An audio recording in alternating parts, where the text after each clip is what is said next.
Assalamualaikum warahmatullahi wabarakatuh. Waalaikumsalam warahmatullahi wabarakatuh. Kabar teman-teman? Baik, Pak. Topik kita hari ini adalah membahas terkait dengan teknik akuntansi sektor publik. Ya, hari ini kita membahas terkait dengan teknik akuntansi sektor publik.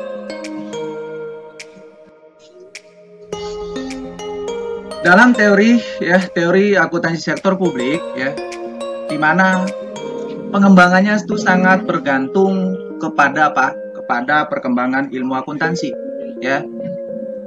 Ada beberapa hal, ya, atau ada beberapa hambatan yang dihadapi akuntansi sektor publik untuk menghasilkan laporan keuangan yang relevan dan yang handal, ya. Maka kita lihat, ya, hambatan yang pertama adalah terkait dengan objektivitas, yang kedua adalah terkait dengan konsistensi. Ada hambatan yang berkaitan dengan daya banding, tepat waktu, ekonomis dalam penyajian laporan, dan yang terakhir adalah terkait dengan hambatan materialitas. Ya. Kita melihat, ya, yang pertama yang berkaitan dengan hambatan objektivitas, di mana dia katakan apa? Akuntansi yang digunakan manajemen harus memiliki derajat objektivitas yang dapat diterima secara umum oleh semua pihak yang menjadi stakeholder.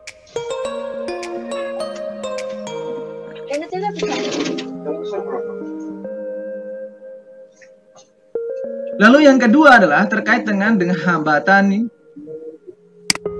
konsistensi, ya, hambatan konsistensi.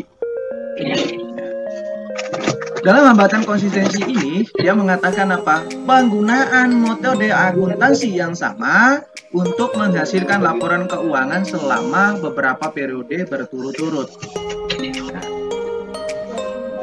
Ini adalah hambatan yang berkaitan dengan konsistensi, di mana dia katakan apa? Penggunaan metode yang sama dalam apa? Dalam menghasilkan, ya, laporan keuangan beberapa periode berturut-turut.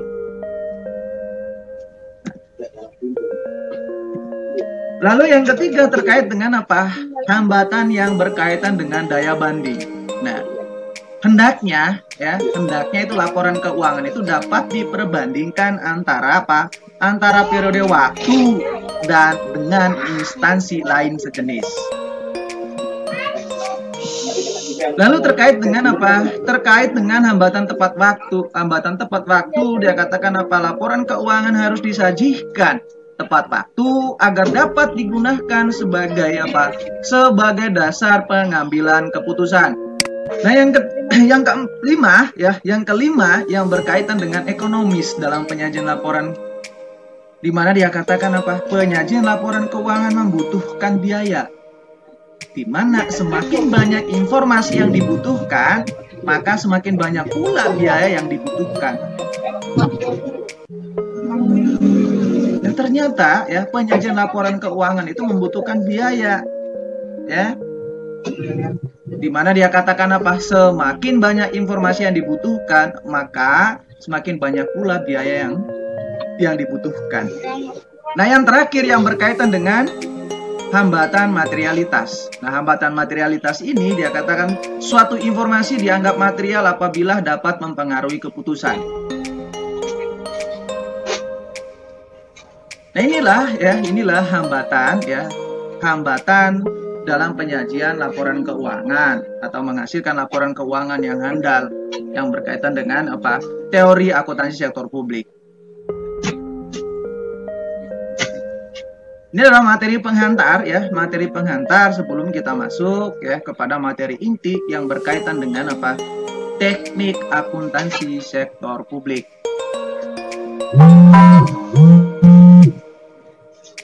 Maka kita langsung kepada materi yang berikutnya adalah berkaitan dengan teknik akuntansi sektor publik. Nah, teknik akuntansi sektor publik itu ada 5, ya, di mana yang pertama adalah berkaitan dengan akuntansi anggaran. Yang kedua adalah akuntansi komitmen, dan ketiga adalah dana, Dan yang keempat kas, dan yang terakhir adalah teknik akuntansi akrual. Lalu kita melihat yang pertama yang berkaitan dengan akuntansi anggaran. Akuntansi anggaran dia katakan apa? Teknik akuntansi yang banyak digunakan di organisasi sektor publik, terutama pemerintah.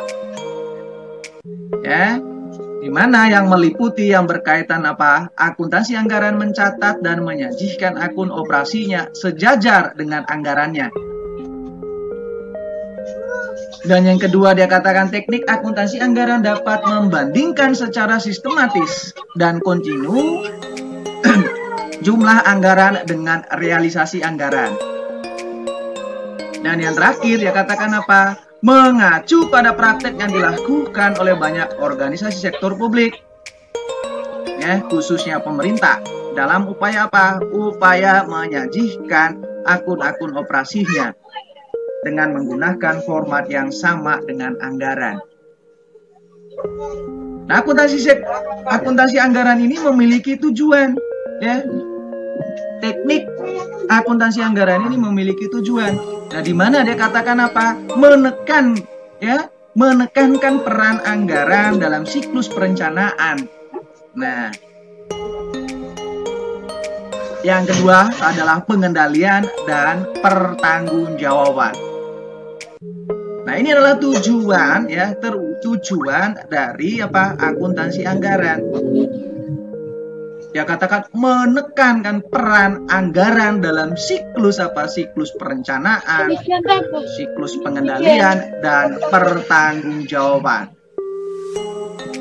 Lalu yang kedua adalah terkait dengan teknik akuntansi sektor publik, yaitu akuntansi komitmen. Nah, akuntansi komitmen ini dia katakan apa? Akuntansi yang mengaku transaksi dan mencatat pada saat order dilakukan. Akuntansi komitmen dapat digunakan bersama-sama dengan akuntansi kas atau akuntansi akrual. Yang dimana dia katakan apa? Akuntansi komitmen mengaku transaksi ketika organisasi telah memiliki komitmen untuk melaksanakan transaksi tersebut, ya. Yang fungsinya adalah mengontrol anggaran. Ya, dengan gagasannya adalah bahwa akun-akun bulanan yang mencatat hanya faktur yang diterima atau dibayar hanya memberikan sedikit nilai terhadap proses pengambilan keputusan. Akuntansi komitmen ini, ya, dia mengatakan apa? Mengakui transaksi dan mencatatnya pada saat order dikeluarkan. Nah, ini sama halnya dengan apa? Hampir sama dengan akuntansi komitmen, akuntansi akrual. Saya akan memberikan contoh terkait dengan bagaimana kita, ya, mencatat atau mengakui yang berkaitan dengan akuntansi komitmen.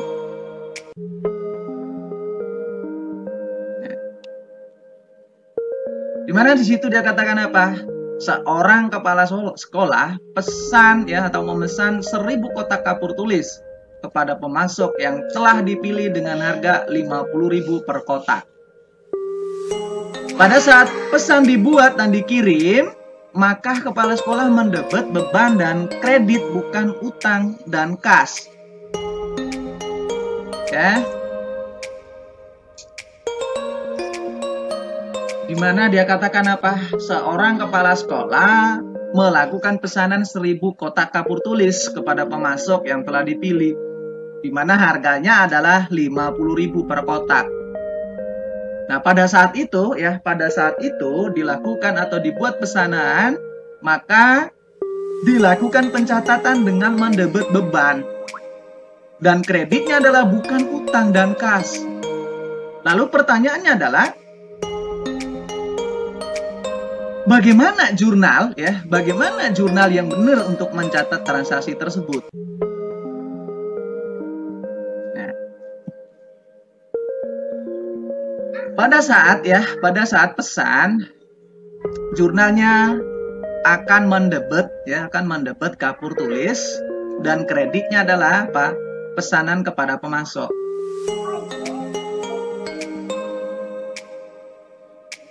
Lalu bagaimana pencatatannya saat apa? Saat faktur, ya. Saat faktur diterbitkan. Saat faktur diterbitkan akan mencatat mendebet pesanan kepada pemasok dan kreditnya adalah utang kepada pemasok.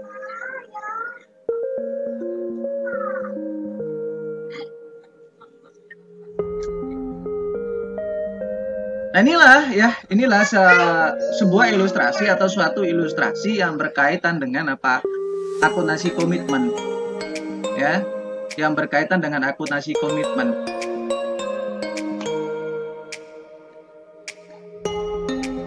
Nah, selanjutnya adalah bagaimana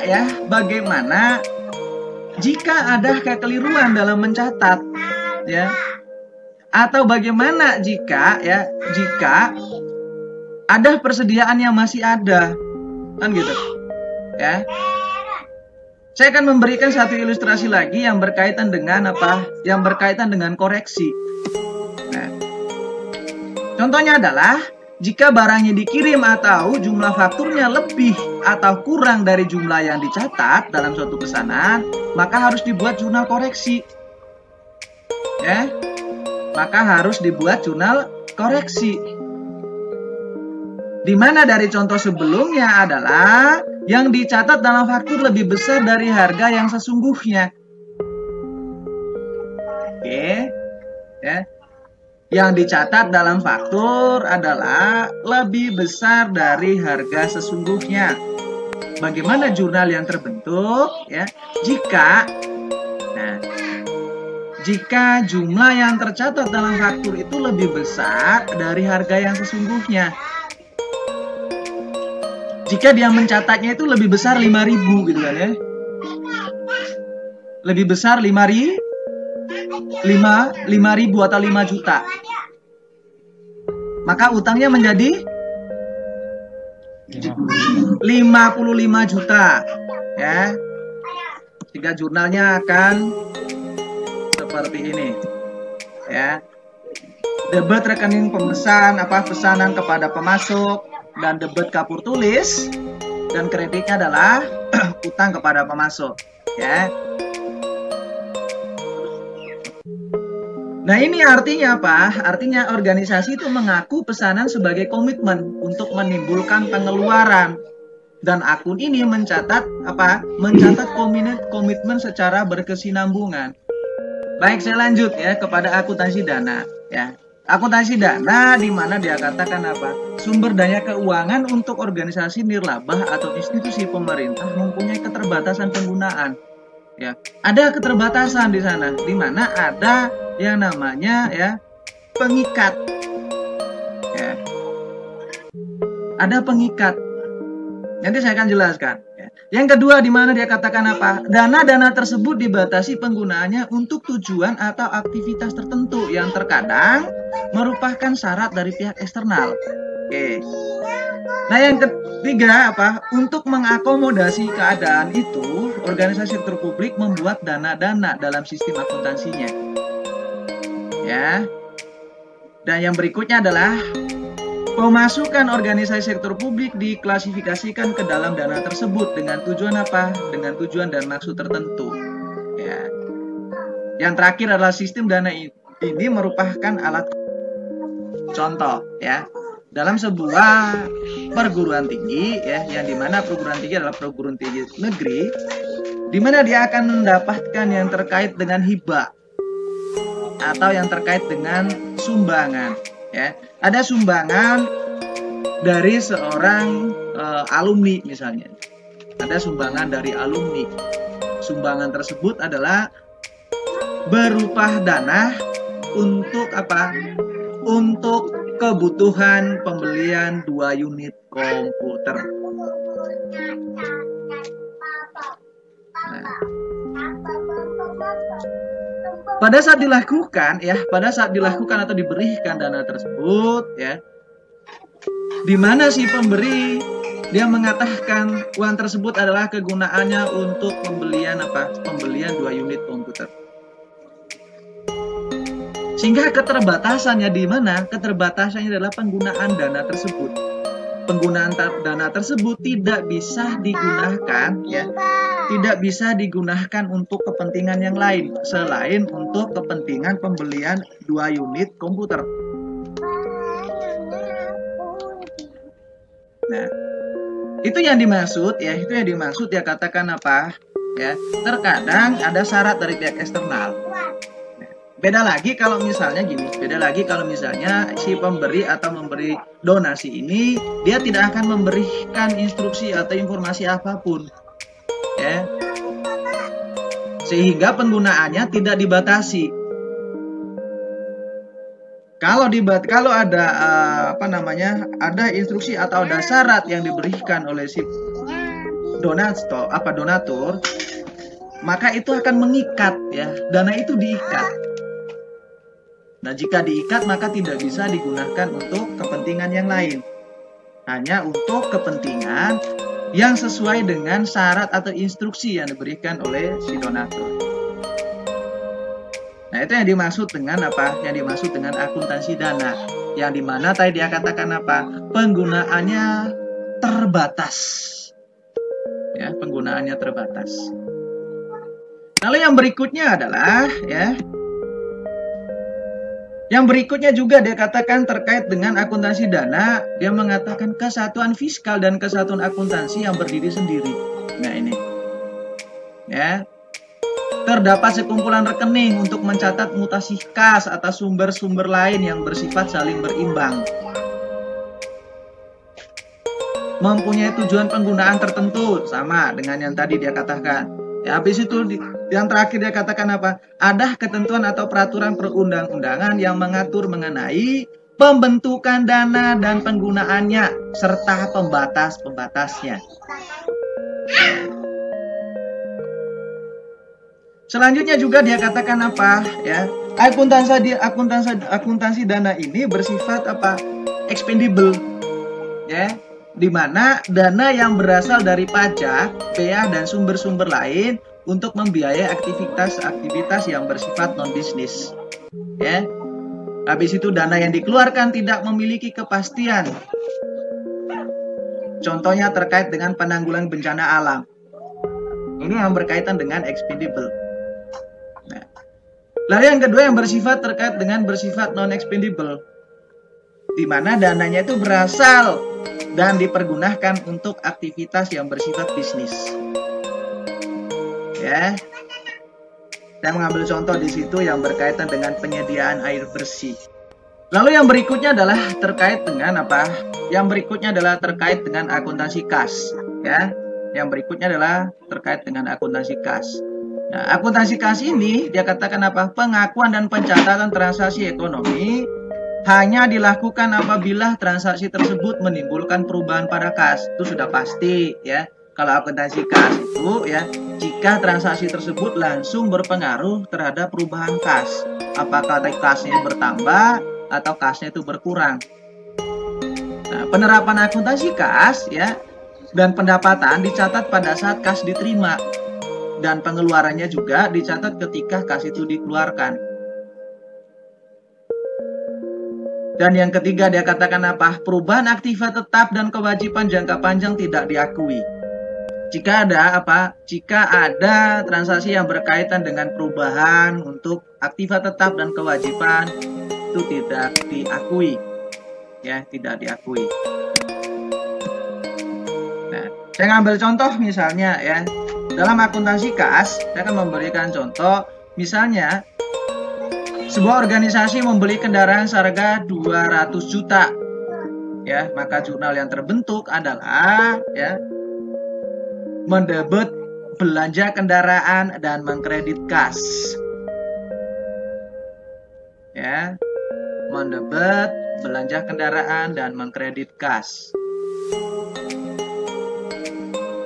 Nah, dampaknya adalah kendaraan akan dibebankan seluruhnya pada waktu dibeli, yang nantinya akan ditutup ke ekuitas dana. Ya, ini adalah sebuah contoh ya, contoh yang berkaitan dengan akuntansi kas. Ya, saya akan lanjut yang terakhir ya, yang berkaitan dengan apa? Yang berkaitan dengan akuntansi accrual. Nah, akuntansi akrual dia katakan apa? Dasar akuntansi yang mengakui transaksi dan peristiwa lain pada saat transaksi dan peristiwa itu terjadi. Ya, itu sudah jelas. Ya, akuntansi akrual ini dia mengatakan apa? Dicatat pada saat terjadinya transaksi. Baik itu akan berubah atau memberi perubahan terhadap kas, ya, maupun ya akan memberi perubahan terhadap akun-akun lain.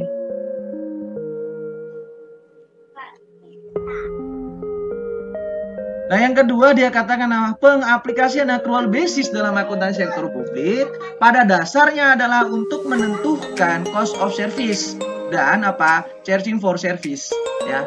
Yaitu yang mengatakan apa? Untuk mengetahui ya besarnya biaya yang dibutuhkan untuk menghasilkan pelayanan publik serta menentukan harga pelayanan yang dibebankan kepada publik.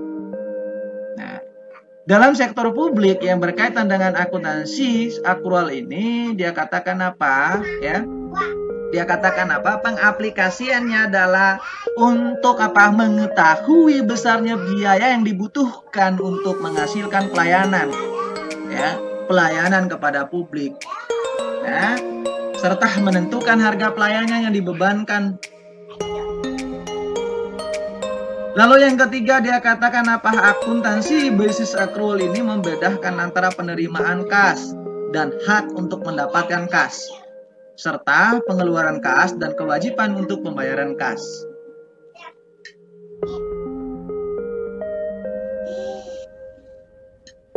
Nah, yang terakhir dia katakan apa? Oleh karena itu dengan sistem akrual pendapatan dan biaya diakui pada saat diperoleh atau terjadi ya, tanpa memandang apakah kas sudah diterima atau dikeluarkan. Nah. Lalu yang berikutnya adalah ya terkait dengan akuntansi akrual ini dia katakan apa? Neraca melaporkan semua aset dan kewajiban, baik lancar maupun tidak lancar. Ya. Melaporkan semua aset dan kewajiban. Aset lancar, aset tidak lancar, kewajiban lancar dan kewajiban tidak lancar. Dan perubahan dalam aktiva tetap bersih dan kewajiban jangka panjang diakui sebagai pendapatan atau beban. Nah ini ya, perubahan dalam aktiva tetap bersih dan kewajiban jangka panjang diakui sebagai pendapatan atau beban. Saya akan memberikan sebuah contoh ya terkait dengan akuntansi akrual. Nah, di mana tadi di contoh yang pertama ya menggunakan kas ya, maka tadi jurnalnya adalah langsung mendebet belanja kendaraan dan mengkredit kas. Nah, bagaimana dengan menggunakan sistem akrual? Jurnalnya akan terbentuk seperti apa? Baik ya. Dalam akuntansi akrual ya, maka jurnal yang terbentuk akrual dia akan menjurnal mendebet langsung mendebet kendaraan dan mengkredit kas. Oke ya. Oke teman-teman ya. Itu adalah kurang lebih 5 teknik ya, 5 teknik dasar dalam akuntansi sektor publik yang harus kita pahami hari ini. Ya. Selanjutnya yang berkaitan dengan laporan keuangan sektor publik. Ya, laporan keuangan sektor publik. Nah, dalam laporan keuangan akuntansi sektor publik ini atau sektor publik ya, tuntutannya terhadap organ sektor publik itu ada ya, di mana yang pertama di situ adalah organisasi sektor publik dituntut untuk membuat laporan keuangan eksternal yang meliputi apa? Yang meliputi laporan realisasi anggaran, ada laporan arus kas, ada neraca, dan ada catatan laporan keuangan. Nah, dari pembuatan laporan keuangan ini ada beberapa alasan ya. Yang pertama adalah dari sisi internal, alat pengendalian dan evaluasi kinerja manajerial dan organisasi. Nah, ini adalah alasan yang berkaitan dengan penyusunan laporan keuangan sektor publik. Jika dilihat dari sisi eksternalnya, ya terkait dengan apa? pertanggungjawaban. Mekanisme pertanggungjawaban dalam apa? Dan sebagai dasar dalam pengambilan keputusan.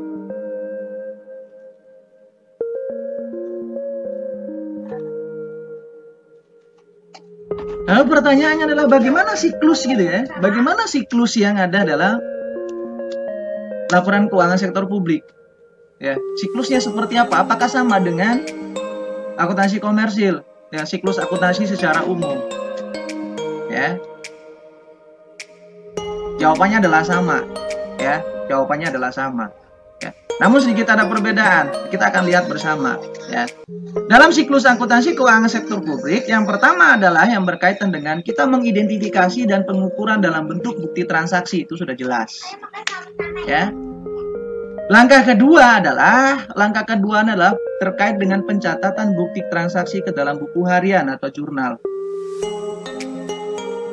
Nanti dalam siklus ini kita akan mengenal 3 langkah yang harus dilewati.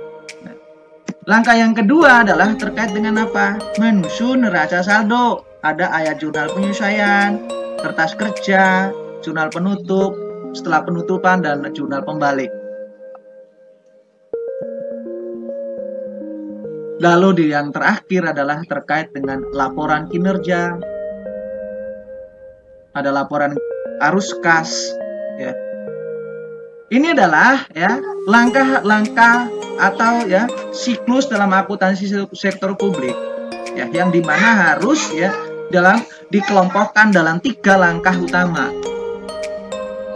Ya, di tahap terakhir ini adalah yang berkaitan dengan apa? Membuat laporan kinerja.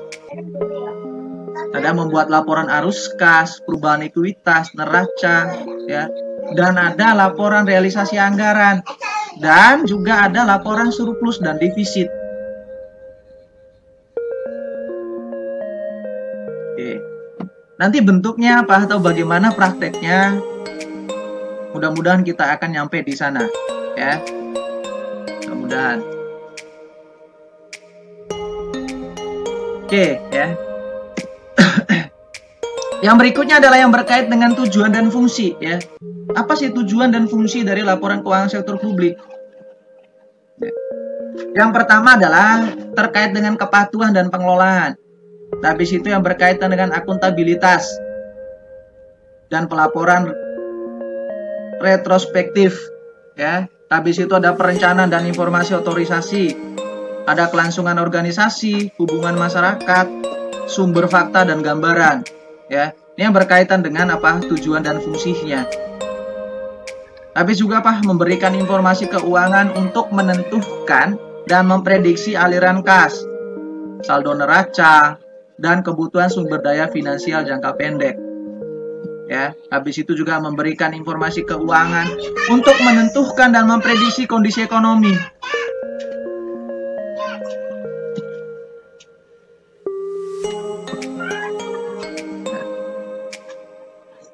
Habis itu memberikan informasi keuangan untuk memonitor kinerja, ya, sesuai dengan peraturan perundang-undangan, kontrak yang telah disepakati, dan ketentuan yang lain yang disyaratkan.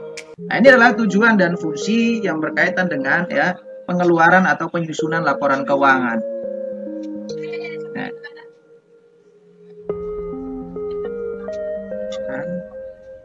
Oke, ntar lagi. Nah, yang berikutnya adalah berkaitan dengan laporan keuangan ini, di mana dia katakan apa? Pada dasar ya, masyarakat memiliki hak. Nah, masyarakat itu memiliki hak terhadap pemerintah, ya. Di mana hak dia adalah apa? Hak untuk mengetahui, yang berkaitan dengan kebijakan pemerintah.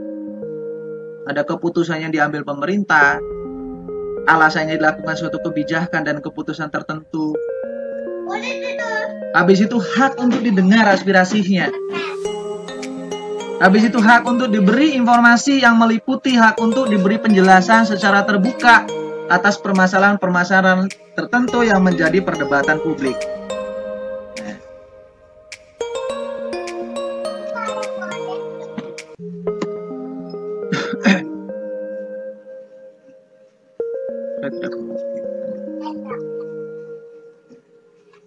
Oke, yang berikutnya adalah yang berkaitan dengan laporan keuangan ini ada kebutuhan informasi, ya. Ada kebutuhan informasi. Kebutuhan informasi untuk apa? Ya. Masyarakat pengguna pelayanan publik membutuhkan informasi atas biaya, harga, dan kualitas pelayanan yang diberikan. Habis itu apa? Masyarakat pembayar pajak dan pemberi bantuan ingin mengetahui keberadaan dan penggunaan dana yang telah diberikan. Ya. Habis itu kreditor dan investor membutuhkan informasi untuk menghitung tingkat risiko, likuiditas, dan solvabilitas. Dan yang berikut terkait dengan kebutuhan pemakai ini adalah parlemen dan kelompok politik. Dia akan memerlukan informasi keuangan untuk melakukan fungsi pengawasan, pencegahan terjadinya laporan keuangan yang bias atas kondisi keuangan pemerintah dan penyelewengan keuangan negara. Nah, ini. Yang kelima adalah terkait dengan manajer publik membutuhkan informasi akuntansi sebagai komponen. Ya, sebagai komponen sistem informasi manajemen untuk membantu perencanaan, ada pengendalian, pengukuran kinerja, ya, membandingkan kinerja organisasi antara kurun waktu dan dengan organisasi yang lain. Yang terkait dengan kebutuhan informasi ini, yang terakhir adalah pegawai membutuhkan informasi atas gaji, manajemen, kompensasi. Ya, itulah terkait dengan ya kebutuhan informasi yang berkaitan dengan pemakaian laporan keuangan sektor publik.